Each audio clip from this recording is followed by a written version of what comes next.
There's things that are very gross I'd rather do than paint. I'd rather like clean pipes. I don't know. Okay. Go and clean pipes. All right, should we get into it? Yeah. That was too easy, but okay. Hello and welcome to episode 109 of Draft Offsides. I'm with Tico and Enzo. My name is Keith. Game week 8 is in the book, or is it game week 9? Game week 8, right? 8. It's all becoming a blur. Oh. Who won their weeks? Who lost their weeks? I went 1-1 with our leagues. How'd you guys do? 0-2. 0-2. Tico, what about you? A dominating 2-0. Okay, but one of your 2-0s, you scored like 81.5 points. The guy you were playing scored 81 points. I would not call that dominating. It was a come from behind, and we did what we had to do. We took care of business. Yeah. And who we is Igor Thiago, right? A person who I discovered last year. Oh, yeah, you drafted him. That's right. He was injured already. Drafted him and dropped. Love it. Yeah, who's been amazing this year, by the way? He's been great. He's been he's the real deal.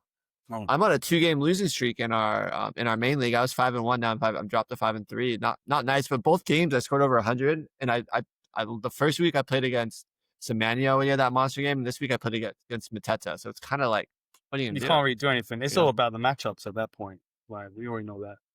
So yeah. Well, you're also in scary territory. You're in second place, but you're only 17 points ahead of third place, and you guys have the same record. And Sergey, who has the most points, is like a game behind. So another bad week could drop you like 2 spots. I know, it's another bad week. We'll see how. That's the beauty of it. That we're so early. We're not even a quarter of the way through yet. What can I say though? The main league is so tight still. I guess besides, I know the bottom and the top. Yeah, our 10-man. Yeah, our 10-man league is so tight. Like there's no one running away with it at all. Not yet. But Haaland. How are you guys doing in the other league standing wise? I think Tico. I think you stare at it all the time. Tico's 7-1 in our other league, but he has maybe one of the lowest total points scored. Yes, that's true. Very middle of the road. Very middle of the road. Very mediocre point scored. Yeah. So we'll see how that shakes out. But okay, enough about us. Let's get into the news and notes. Biggest thing probably is the big Ange sacking. Dude, 39 days. Dyche is supposedly coming in. Is that it's already gone through. Here we go. It's gone through. Yeah. Here we go. Does that mean that like Milenkovic and Murillo are back on defensive on the menu, as they say? It's for defensive. The defense is back. And it's funny because then majority of the attacking, I would say, was not good, but Wood is back in the frame. That's a Dyche striker up top. You think Wood? You think? Yeah, I mean, Awoni got the start in his last game, in Ange's last game, but yeah, I can't imagine he continues that. Dyche, you never know. Like Kalamazoo-Madoi, like those guys like that, I'm not that excited about until I see what happens there, because I think it's going to be a little bit of a shakeout. Who knows? He's going to play 5 in the back, man. Likes. He's going to play 5 in the back. He's going to play 5 in the back. Well, Adoya was dropped because of Ainge. Ainge dropped him. He didn't start a single game once Ainge took over. So that's someone else to see if he gets back in the rotation or not. Are you holding on to Adoya? No, I dropped him. I dropped him. Yeah, so essentially, I gave away Soboslai for nothing. Oof. Ouch. But I mean, at the same time, like I needed a forward, but I was lucky with Kevin and some other pieces. The one thing is like you feel bad for Gibbs White, the third manager, and like he could have been. It's not like Tottenham's such a huge upgrade, but could have been at Tottenham. It could have been at Tottenham. I mean, he would have been doing well at Tottenham. They definitely could have used him just in that hole. Yeah. I think that Gibbs White it'll be interesting to see like what he does on this in a Sean Dyche team. Like I just don't really. It's been a minute since Sean Dyche was in the league. I kind of forget how he kind of defensive how he runs it. Defensive. Like is there one attacking player that's like the fulcrum, kind of like like how Damsgaard was for Brentford last year, where everything kind of goes through him. In that case, Gibbs White might be like a trade target, but I just don't quite remember exactly. I need to go back and look at how Dyche operates. He plays defensive counterattack with the big man up front with long balls. So it's more suited to what Forrest was doing beforehand. Yeah, agreed. Like before Ange came in. So I think I think there's a chance that like Kalamazoo-Madoi and some of these like speedy guys, Amari Hutchinson, the guys like that can come in and like be effective on some level. Yeah, I agree, but as like counterattacking pieces. But it's like boom bust guys. I think it's going to take a couple of weeks to see who's going to come out of this. As you know, we'll see. Because I know Wood. I don't know if Wood's going to get any assists. He's going to put some balls through, flick-ons and whatnot. He's going to be very direct. There's going to be balls in the box that he can battle for. Correct. Yeah, that makes sense.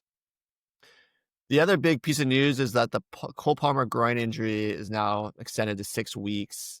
That created some chaos and controversy in our league with the Cole Palmer guy trading away Cole Palmer. And what was it? What did it end up being for? Is like Doku and someone else? Gakpo. Douglas Luiz? No, who got dropped? He dropped Douglas Luiz, but he got Gakpo. Oh, okay, I'm sorry. So he got Gakpo and Doku. That's right. Gakpo and Doku for Cole Palmer. Did you guys? I actually thought that was fine. I thought it was a fine like trade. Missing 6 weeks. Missing 6 weeks. You don't know how Palmer's going to be when you get back. You're getting Gakpo, who has been pretty darn good. Like Gakpo could have had a hat trick in that United game. You know, like he's looked solid. Yeah, Doku. I mean, I think the one thing with Gakpo and Doku is that they're both a little unpredictable. Gakpo more so from the fact like, is he going to start? And Doku from the fact, I guess both. Like, are they going to start? Yeah, well, I feel out of the two though, I feel like Doku should be getting the start more. Because the thing with Gakpo is because you got Ekitike and Isak there, and you want to try to play him. But I think Isak is going to have to start. But Ekitike is the one that was on form, so I think he should be playing instead of on the left. But then how do you keep out Gakpo? So I think the way that trade, like the fairness of it is, if both of those players play any match the same game week, then you're better off than having Cole Palmer. But if only one of them plays, it's kind of like, Sergey put in the chat, he offered Pedro and Robinson. Which Pedro? Pedro Neto, João Pedro, Pedro Porro. all Pedros. If there was a Pedro, it was offered.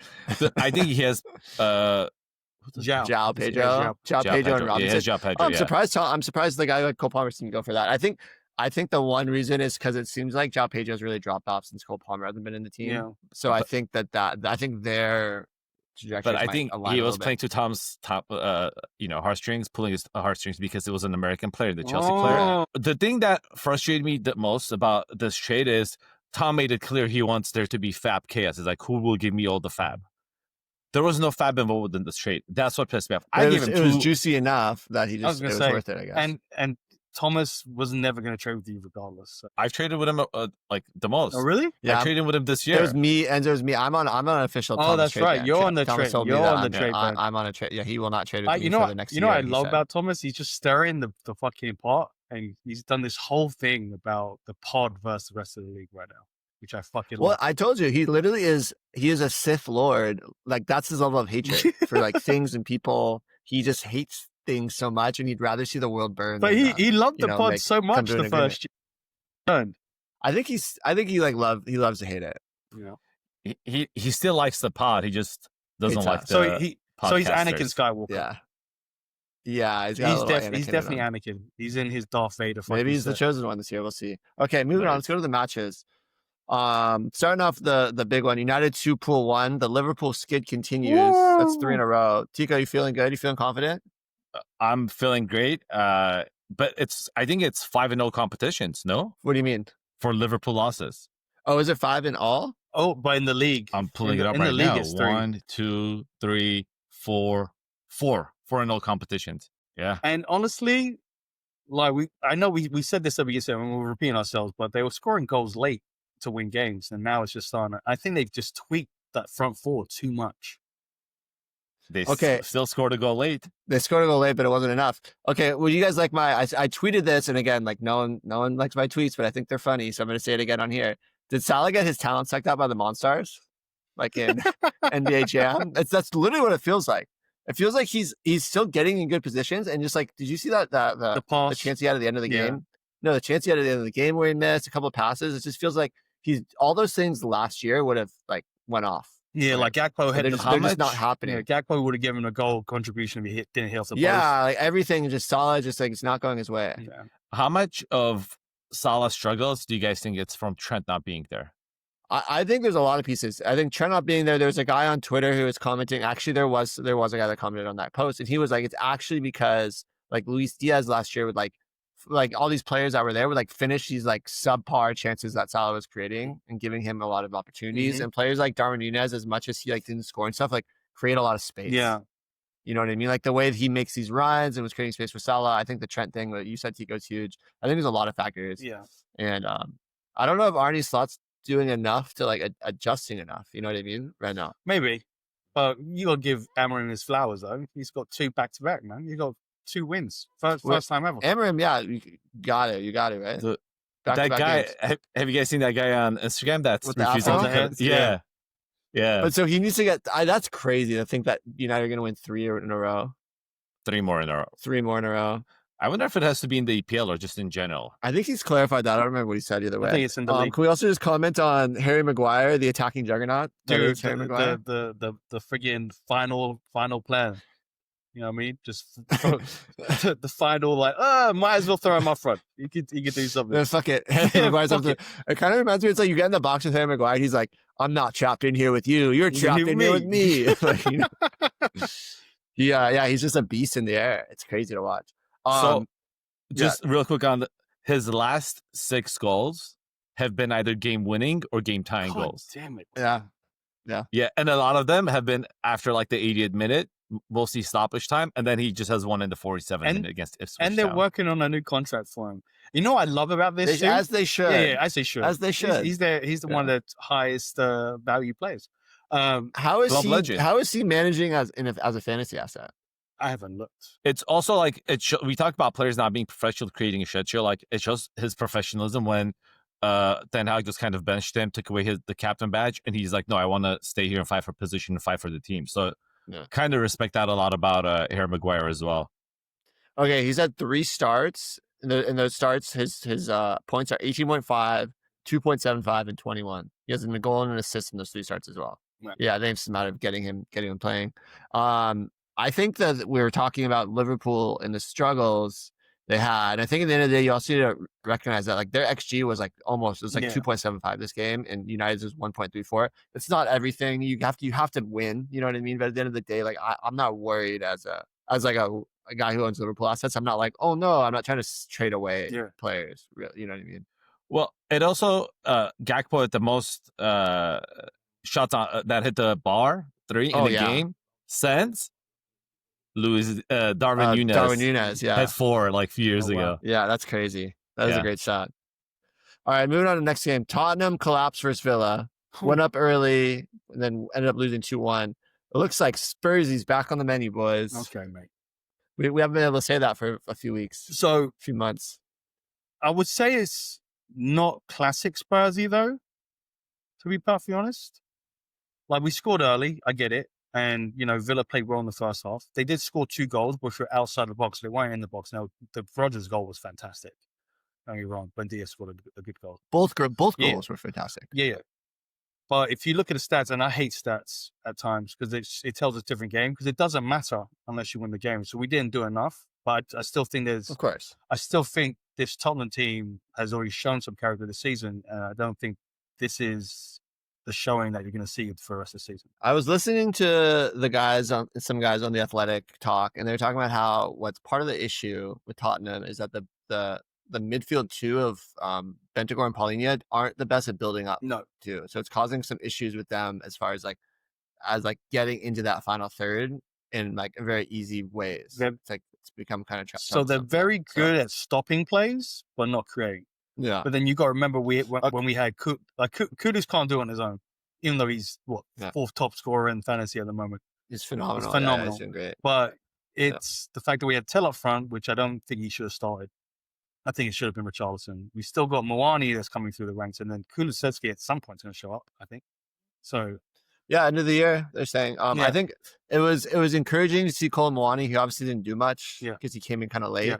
But I also think he's going to be more embedded into the team. And then ideally, like with it, Tell and Odegaard on that left side and through the middle, just felt like that was just, they were running into a lot of blind alleys, you know? They're just not, they're not at the level right now. They're like 2 Martinellis that aren't scoring goals.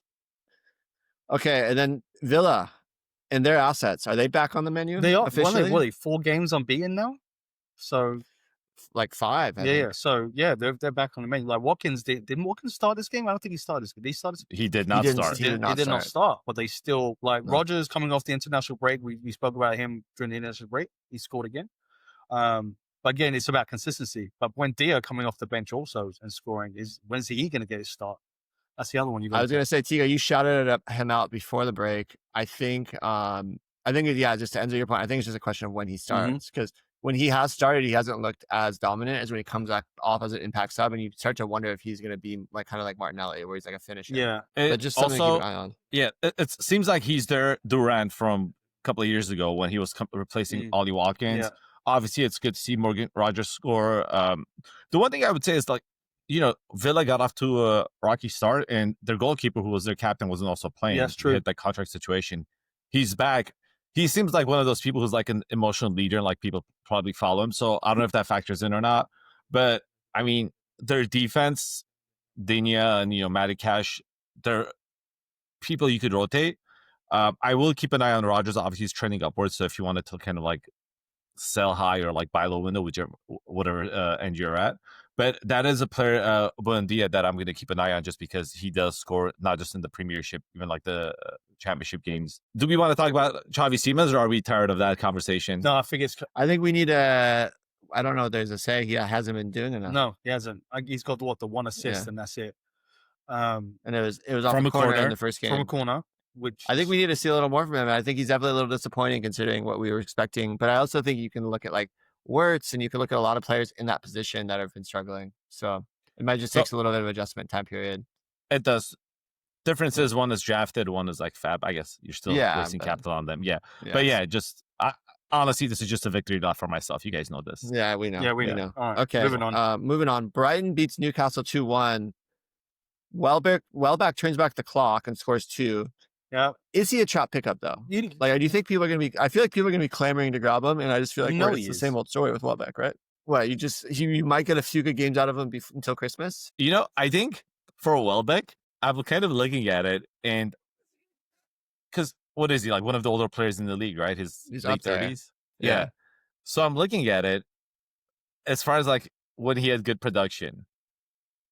Last time he had a good production is after a game he didn't start. So he needs the rest. Yeah, and he scored 2 goals. And then the following week he started, didn't do anything. He literally scored 0 points. And then there was an international break, and he came back fresh, and he scored 2 more goals. And he scored 30 points. Yeah. So if you have a Welbeck, just keep an eye on the schedule. If the old man has some time, maybe you could start it. What about, did you check the home away splits with him? I feel like that was something in the past that we let's see. Keep an eye out for Welbeck. All right. No. He scored home and away. Yeah. Okay. Let's just go through the Brighton Newcastle stuff while we're waiting for Enzo. Enzo, you're back, baby. Yeah, I'm gonna use the fun. Yeah, much better quality too. So much better. Fuck's sake. Okay, so Welbeck turns back the clock. I think we're saying Tico was just mentioning about he has a little strategy for when to play him, but you'll have to tune in for that one, Enzo. Ruder, play him when he's for the next 2 months and then drop him. Not quite, but something like that. Ruder and Ayari both scored well, Enzo. I know I was kind of favoring Ruder. You were favoring Ayari. They both scored around 10 points. Do you feel good about Ayari? I think again it's matchups, isn't it? So he scored 11.5, but he didn't really score the last couple of games. Like there were 6s and 7s in there. But yeah, Ayari's he can do it. Nice then Voltima had scored a little bit of a banger, a little bit of a neat little cheeky little finish. Is he the best good feet for a big man since Peter Crouch? And is he better good feet for a big man than Peter Crouch? Peter Crouch would have made that look nicer, but he scored 3 and 3. So I think 4 and 4, maybe. I think 3 and 3 in the Prem, and then 1 in Champions League as well. Yeah. Points per game. Volt is averaging more than Sefsko and more than Gyökeres. Yeah. The one thing I'm a little disappointed with Volt is his ghost points. He's kind of like goal dependent. He has been, but like the way he plays, I could see there being ghost points in it. It's not like he's not playing like off the shoulder of the defender, not getting involved in play. He's getting very involved in link-up play and stuff. I just feel like he isn't like putting it into key passes, and like he isn't doing as much there. Yeah, but like that might come in time too. But it's also getting familiar with your wingers. When he started playing, Gordon was suspended, so Gordon's back. I'm sure he's gonna get play off of him as well. But I mean, goal dependent, he scored 4 and 5. Obviously not sustainable. but what I'm saying is that all those games, I think they were all below 17 points. So he's scoring a goal and still only getting like 12 to 15, which is, I mean, great. You're so happy with that. But like at the end of the day, like the not scoring, and you're looking at like 4.5 points, And also when you look at Newcastle, like where else are the goals going to come from? At least until Wissa is healthy. I was going to say he needs help. They need Gordon to step up a little bit. That's for sure. Or Murphy or Elanga, one of the two, one of them. They need I thought someone Murphy to- actually came in and looked really good in that game when he subbed in, to the point where I'm like kind of looking at Murphy if he's on waivers, because I think he might get a start and he might be kind of good. You know, I think I don't think he Elanga's is. is gone. you think I he's think he's gone? 1.5 points this game is horrendous. It's He not didn't, just that. he didn't look. It was just more the eye test too, right, Tico? Yeah, and also when you look at his like the playing minutes pattern, like he's being subbed off earlier and earlier, and anytime you're subbed off at halftime, when it's what was it at halftime? It was 1-0 game. Yeah, You know, it's rare to see unless there's like injury related, which doesn't look like he got hurt. no, he's fine.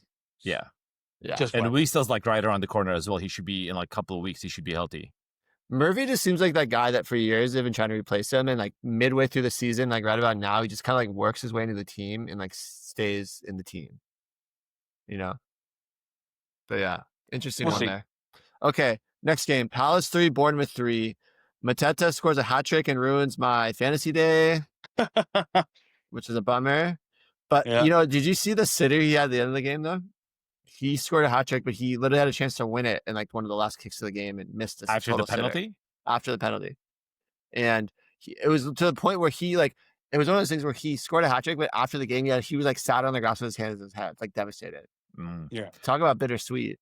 I think this was the most surprising result of the weekend. Just the score. I think we talked about it potentially being a tie, right? Like I thought we were all on board with it being a tie, just the 3-3 tie where it's pretty shocking. Yeah, because 1 Palace giving up 3 goals and 2 Palace scoring 3 goals. 2 very unlikely things. Yeah. Yeah, I think you're totally right. And I think this is the first time their defense just as a unit didn't perform well. Obviously Muniz did because he's fucking amazing, 24 points. So did Guehi. I think they actually all scored fairly well. Yeah, they all scored at plus double digits. No, only so Muniz scored 24, Guehi scored 17, and then Richards scored 9.5. Everyone else was below 5. But that's still, I mean, to concede 3 goals and have 3 defenders. You conceded 3 goals and you have 3 defenders in the green zone, you know? Yeah, you're saying Richards should have really had, if he didn't have those 2 goals, he would have had what, 13.5? Muniz? No, Richards. He didn't have goals. No, I said concede. If he didn't concede. Yeah. They're still good. Palace defenders are a go. Oh yeah, always. Even that's what this just shows that, you know. And in a game where this would be a disaster for any other team, you know, defensively. Yeah. I think, you know, it's so challenging with the Yeremy Pino because there's certain, I keep seeing things that I really like from him, but he just is not delivering from a point standpoint. But it's the same thing we've been saying about all these attacking midfield forwards that have just come to the league. They haven't got acclimated. Yeah. Okay. What about Krupi for Bournemouth? Evan Nielsen injury, he scored 2. There were a little bit of you know, good fortune goals, a little bit like arriving at the right place at the right time, but he took his chance as well. You got to be there. You just said it, man. You got to be in the right place at the right time. Yep. That's what you want from a striker that's got less in the box. You know what I mean? think he's the number 1 waiver pickup this week with Evan Nielsen potentially out for a few weeks? The way Bournemouth's playing, they're playing so well. And if Semenyo gets support from the outside players and they start figuring this out, they're going to have a really good season. Forest of the year. It was kind of amazing to see how deeply involved Semenyo was in both the goals, even though he didn't get both the first 2 goals. He didn't get any official assists for either of them, but he was very involved in the header that led to the first goal and was very involved in the cross that led to the second goal. He just is so involved. He's carrying the team, man. He really is. Ismail Assar, I thought was a headache for Senesi all night. Almost got him red carded. They went to VAR and they overturned it, or they didn't overturn it. I thought Sarr looked good, even though I don't think points-wise it showed off, but I think you should be encouraged by that type of performance. Yep. And then we talked about Muniz, his second 20-plus point game in a row. Will he finish the number 1 defender? Yeah. True. Yeah. Who's going to challenge him? Reece James? Enzo thought Pedro Porro might, as early as 2 weeks ago. But no. Yeah. Reece James is going to get injured, maybe. Well, Reece James isn't going to start. I don't think Reece James is going to start enough games. Even if he's healthy all season, he's only going to start half the games. You've seen his fantasy points, though, right? And he's in the top 20. They're monstrous. And so I think the only way you keep Reece James healthy is if he doesn't play every game. All right, then don't play him every game. But he's still, every time he plays, he's having monster games. No, I'm not saying he's a fantasy player. in real life, he was playing every game. I'm talking about fantasy. I'm talking about fantasy only right now. He's like the new Doku and Savio. Like you keep on your bench. You like have another option, but if he plays, you have to start. It's funny because we're saying that, and I guess I know they're managing his minutes, but he's still in the top 20. Yeah, no, you're right. You're totally right. I think it'll be interesting when Champions League starts to heat up and what happens. Like I think he might be rested for some prem games for like if Chelsea starts to progress in the Champions League, and they start it's also Chelsea have had a lot of red cards. So they're kind of forced to play him. Yeah, like Gusto not being there next week, Reece is probably going to get a start. Yeah, so he's played 8 games and started 5. So obviously that number is probably going to keep the same way. But again, we know his history with injuries. Yeah, just got to be mindful of it. Yeah. All right. Speaking of Savio and Doku, next game, Haaland 2, Everton 0. The man just keeps scoring. Unreal, huh? He's having a terrible season. He's having his worst season ever. I don't think anymore. Yeah, maybe. He's the top highest scoring fantasy player right now. Oh yeah, easily, right? Yeah. I mean, 2 more goals. He's the reason why our guy who's number 1 in our main league is number 1. Yeah, he's kind of becoming that player where it's like almost it's kind of broken, right? He's not quite. I mean, he's 20 points ahead of Semenyo, almost exactly. Yeah, it's like how Salah was last season for Tico. Like, I mean, if he keeps scoring, I think the difference between Haaland and Salah is that Salah was getting a lot of ghost points last season. Yeah, and Haaland is just not that guy. I know, but if he continues to score at this rate, yes, he's gonna. I was gonna say everyone. You can't like when you see players go on streaks, you're like, it's a streak. You know what I mean? When you see Haaland start going on a streak, you're like, oh man, no one can freaking stop this guy. I was actually thinking a lot about this like the last few days, and I feel like the difference between the team now is that the team's not as good, like the Man City team, and so their solution is like kind of just to feed him the ball. Where in previous seasons there was like so many other options and outlets, but now it's like everything is just so Haaland focused. Yeah, just feed him. Whereas like they had KBDB, they had these other guys that were kind of contributing, and there was different ways that they're trying to score. But now it's just feed the beast. And also historically, they've had wingers who have been able to score, from like Mahrez to Sane, Sterling. Yeah. Sane. So all of those players, now everyone just like Doku crosses, Savino crosses, Foden is more like a playmaker kind of player. So I think, and then Enzo, like to kind of correct you're saying when Haaland goes on the streak, he keeps scoring. I think Haaland's streak is when he doesn't score like 2-3 games in a row, because he literally scores every single game. Like, so it's like inverse of streaks. Yeah. So it's kind of a cold streak. If he goes 2-3 games without scoring a goal, we're like, oh, what's wrong with the team? What's wrong with Haaland? Any other player does that. That's like, oh, it's normal. It's a tough league to score in. Yeah. Savio finally showed up, and I got to give a special shout out. Thanks to Tico for telling me to start him. He's on the fucking roll, isn't he? Because you got to have big balls to start him after 2 games where he collectively made 1 point, scored 1 point, and then, but those are also the big balls that follow our grand leader Tico. Grand leader Tico. There's a trophy behind me for a reason, guys. No, but I think that was a good call, and it's like hopefully that this can stay the course. Like hopefully he continues to do this. I think part of it is what we've talked about, where he didn't really have much of a preseason. He was a little unsettled, and hopefully just getting back to his best. It was also great to see him and Doku start. Yeah, and that's 3 starts in a row. Yeah, which is like an amazing sign. Really encouraging. I know Shirky's getting healthy and all that stuff, but it's very encouraging if you have Savio, and that's like 3 starts in a row. Yeah, I hear you, but it's still Pep, and he can rotate whenever. 100%. I also feel like with Pep, what happens is like this happened with Savio last year, where Savio started like 15 game weeks in a row, and then all of a sudden didn't start the last 7. You know what I mean? So it's just like you just never know when it's gonna happen. So you should always have a plan. You know what I mean? You always need to have a plan.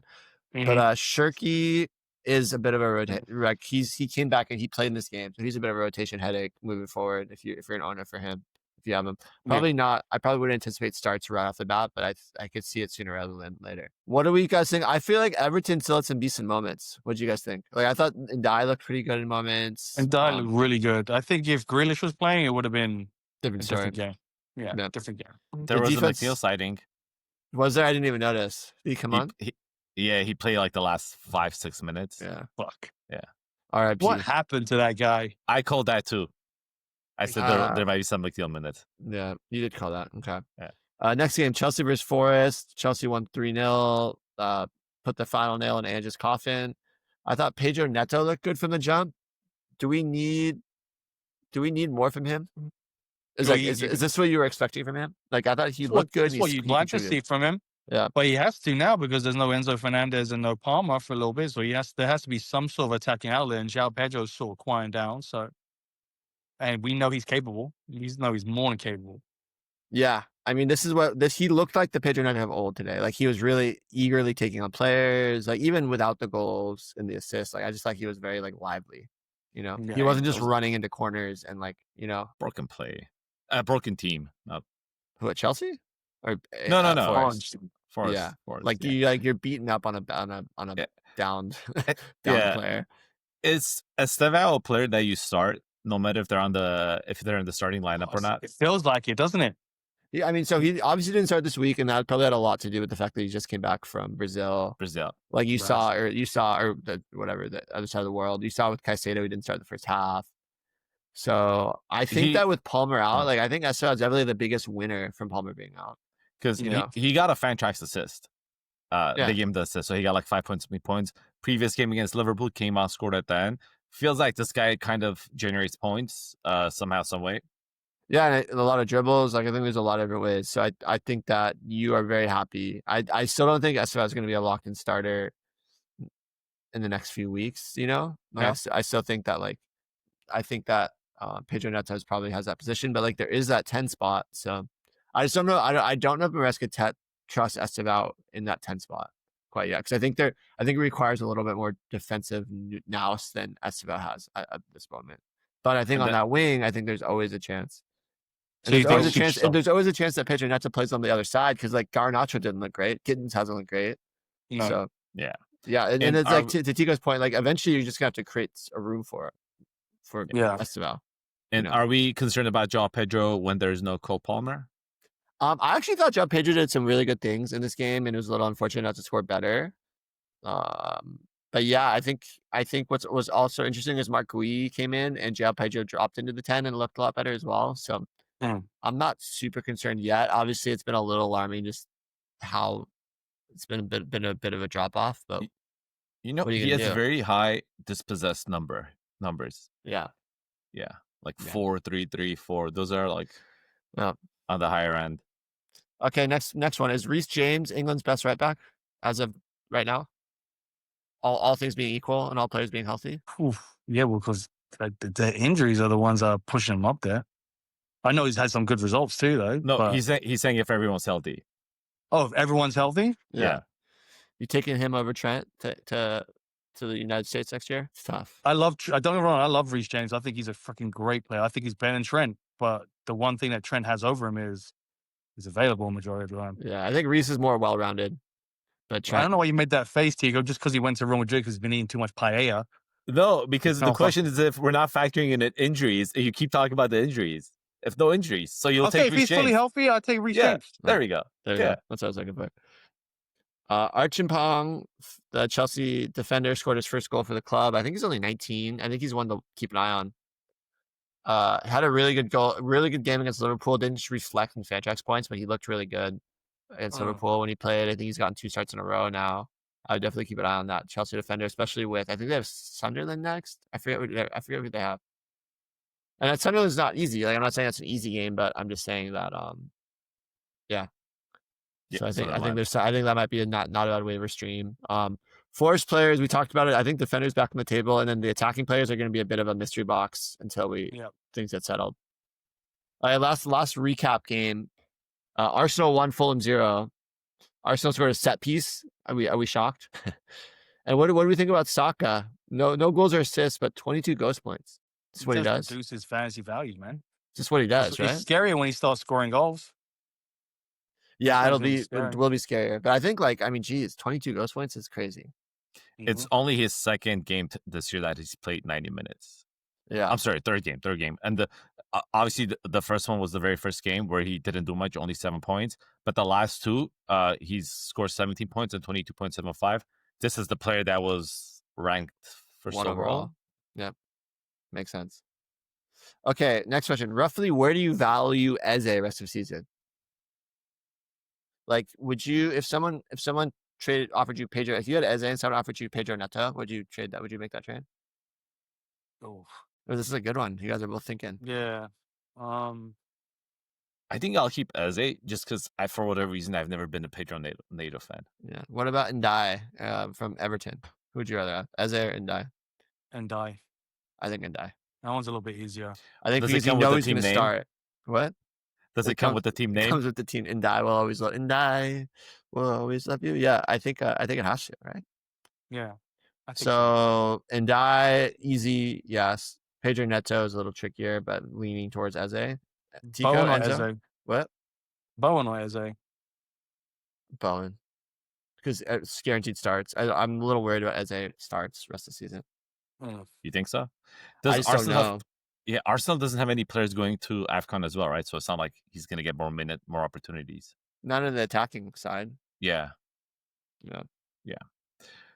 On the Fulham side, our boy Jimenez is back. Yeah. I mean, did he do much? Did he score? How did he score? Probably not great, but he's back. Yeah. I'm just not. I'm like, I kind of got burned by. I took in my league with Nate that I'm not allowed to talk about. I took the Everton strikers and the Fulham strikers, and me and Nate were like, well, one of the four of them is going to be fine, you know, and like they've all sucked, so I'm just a little turned off from them in general. I want to shout out Harry Wilson. I thought he looked really lively in this game, despite only scoring 6.5 points. I thought he looked really, really good. So he might be one if like. I don't know. I thought that he like really showed something that I hadn't really seen much of him in the past. Right. Another player, Kevin, also came out 26 minutes, 6.5 points. Dude, he needs to start. I think it's getting closer and closer. Yeah, because Iwobi's not scoring the way he did last season. Not that he's scoring horrible, but he's not scoring to what we thought he was. There's no Iwobi points. You know what I mean? He's definitely not Obi-Wan Kenobi right now. Yeah. Yeah. And then last note, King just continues to start, and I think like there's little moments where he looks good, but I think we've talked about this before. He just isn't. It's not generating points. It's like no those little value. things, yeah. So no fantasy value there, which is a bummer. All right, moving on to waivers, man. This is gonna be a long one. Brendan Aronson, Leeds midfielder, 3 double-digit starts in a row, 11, 10.5, 11 points, 19% roster. Next 3 games: West Ham, Brighton, Nottingham Forest. Yeah, I mean, I had this one, and then I think one of you guys also added it too. It's one of those ones where it's not super sexy because we haven't really seen a ton from him, but he's like doing it. You know, he's doing enough right now. Mm-hmm. I think he's going to be like if he might not be your first choice waiver wire pickup, but if your first choice gets picked, like he's definitely like a great alternative. You know, if you need a mid. I think the number 1 pickup that was Krupi from Bournemouth. We talked about him, 19 years old, got the start with Evan Nilsson out with the calf. Looks like Evan Nilsson's going to miss a little bit of time. 3 goals in the last 2 games. 2 versus Crystal Palace. Might as well do it, huh? Yeah, just if you need a forward, bite the freaking bullet. Yeah, I think especially because forwards are so scarce, I think he's going to be the number 1 pickup. I actually need to do my waivers at some point today before they go live tomorrow. Ooh, and then next, Danny Ballard, Sunderland, 44% owned. Played 2 full 90s and has scored 33.25 and 24 points. His 60-minute scores are also both solid. Like he's just, I think he started off super hot, had a little bit of an injury issue, but now that he's back, I feel like he's just one of those defenders. Just like it's like a magnet for the ball. You know, he ends up getting a lot of clearances, a lot of like aerials won, stuff like that. Mm-hmm. Next on the list, Hugo Bueno. I feel like a broken record, but he's still under 50% owned, and he continues to just generate great points and look good. Yeah. What do you guys think about Dallo United? 46% owned, solid returns, but like been kind of up and down rest of the season. But what do you guys think? Let me see what his production's been like. I think United defenders, if they're starting, all of them have value. Yeah. How many goals has Man United let in this season so far? It isn't that many, I don't think. They have let in 12 goals. Oh, okay. That's in 8 games. That's a lot. But didn't have one where they like got pounded. 3. Yeah, City and Brentford, like each of them 3 each. So it's like, yeah. When I went to look at the United, like the goal thing, I scrolled all the way to the bottom of the table and I couldn't find them. I'm like, what's happening? Because they're in mid-table. It is cringy. They are -1 in the goal differential. They've let in 12 goals and scored 13. Or no, scored 11. Pretty ugly. Mhm. Okay, 2 more names on here. John Arias, 44% owned midfielder. Didn't score in his first 3 starts. Wolves' attack has felt a bit unlucky not to get like really going. I think doesn't feel great, but I think if you're desperate in a competitive league, he could be a sneaky one because I think he's only been improving the last few weeks and he's been actually starting. Yeah, I think a lot of the Wolves forwards in general be getting dropped. So if he gets more playing time, because Trent Larson's not doing it, Hwang's not doing it. No, it's not looking good. So that might be a good pickup. And then the last one is Coyote, 46% owned Brentford defender.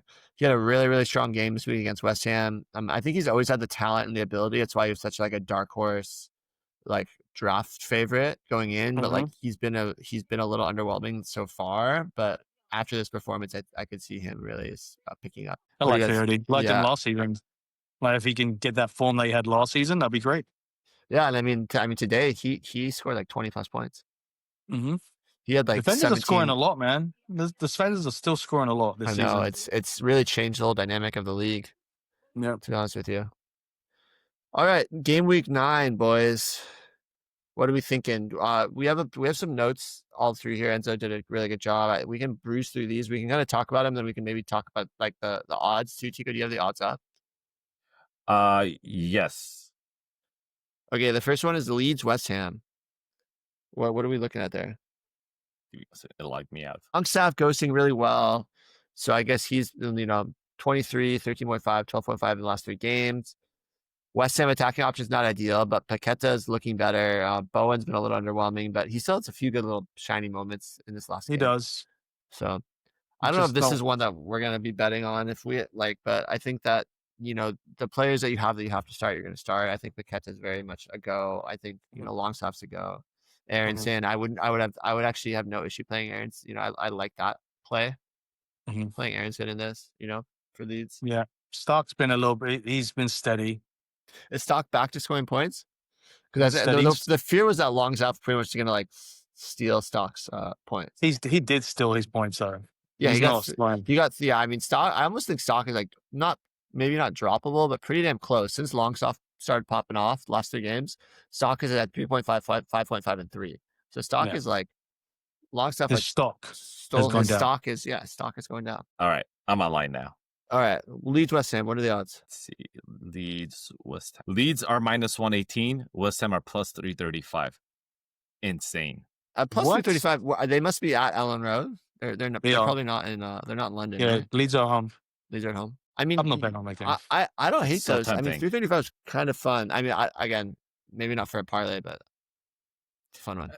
It's a good solo bet, just individual. Yeah. Okay, Chelsea Sunderland. Chelsea should dominate.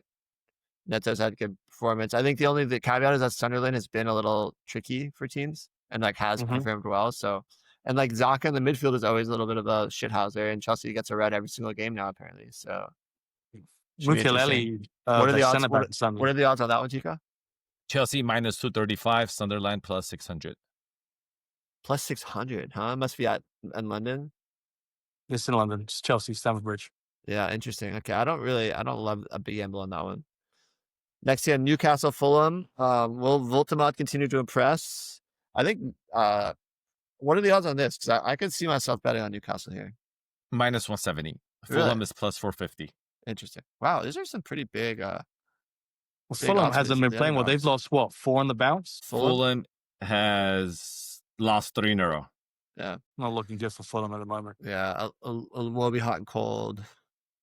That's been tough. Okay, United Brighton. This is gonna be, I'm really interested where the line is for this one. It's gonna be pretty even. United, and it's at Manchester. Plus 105. And then what's Brighton? Plus 230. Interesting. Dude, Brighton are giant killers, man. They are. But they're playing a dwarf right now, so they might lose. Yeah, I think you have to you like Minta in this game, huh? Yep, definitely like Minta in this game. He's gonna tear up that fucking those left back and right backs. We didn't shout about it, but I thought Cunha had a really good game, even though it didn't reflect in points in this last one. I'm hoping to see that kind of start to change into like point scores. So I think we're gonna get a United clean sheet. You really do? Well, is that your prediction of the week? You've been pretty good. So you're on a little bit of a streak. So maybe we might have to ride the hot hand there. Okay, what Yeah, about Brentford don't- Liverpool, Tico? What are the odds on that? Brentford is plus 330. Liverpool is minus 141. Okay. Brentford's no walk in the park for Liverpool, and they're at home. Brentford's at home. Yeah. You think that Liverpool has to get it figured out for this one, right? Well, you thought they would do that within the last 4 games, but they haven't done it yet. True. Bournemouth Forest. What are we working with? Bournemouth is going to slap them up. Minus 147. Forest is plus 355. Man, there's You're going to go for that bounce back game with a new manager with Sean Dyche playing 5 at the back? No. No, I don't think so. But I also don't know if that's the one I'd really want to be gambling on either. There's a lot of there's not a lot of like tightly contested games. It's a lot of like big underdogs. You know. I don't know, man. What about this Arsenal Palace? Is the next one? This is interesting. Yeah, that's gonna be interesting. Arsenal's all players. Arsenal's what? minus 220. Palace is plus 600. This is something that you might also want to bet the draw, plus 345, because Arsenal's been struggling to score goals too. I like the draw on this.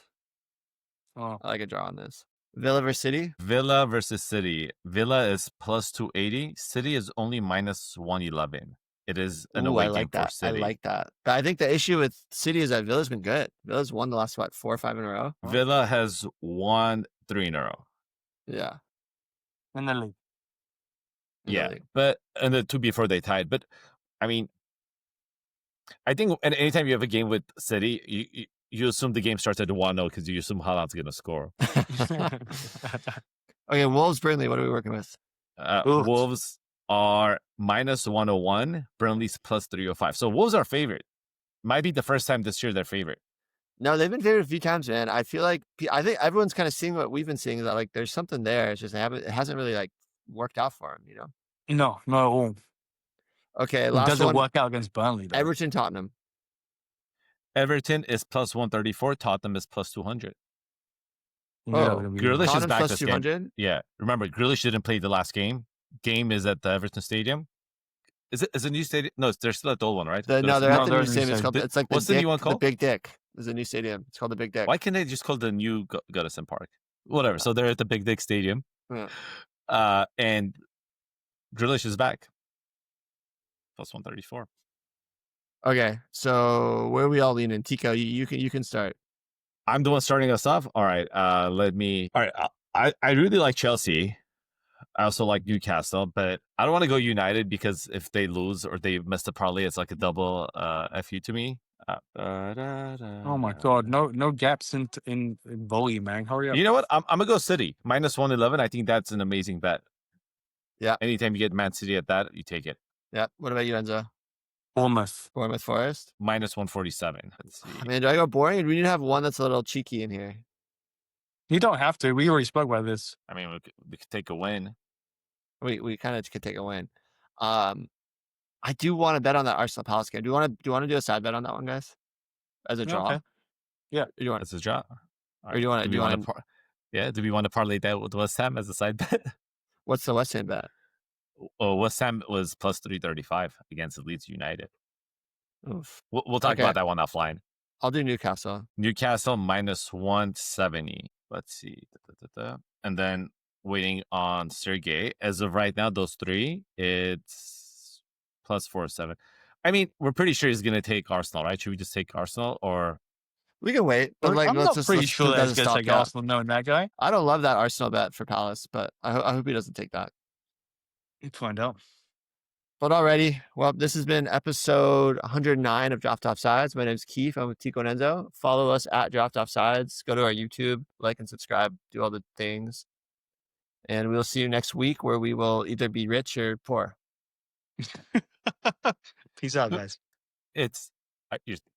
We're saying bye to us or the podcast? Saying goodbye to the podcast. Okay, got it. I kind of want to talk about it, but we went past this early. Like, wasn't it crazy that Sesko was benched after having back-to-back games with goals, and Wirtz is just still being benched? It's fucking worked. I mean, the Sesko benching actually proved to be smart. I think that was the right call against that Liverpool team. Yeah. But still. Honestly, like, because last game Cunha was benched, and they also look good like that. Yeah, But I know. the I thing feel is, bad for Cunha. Sesko, I know, it makes so much Kevin, money.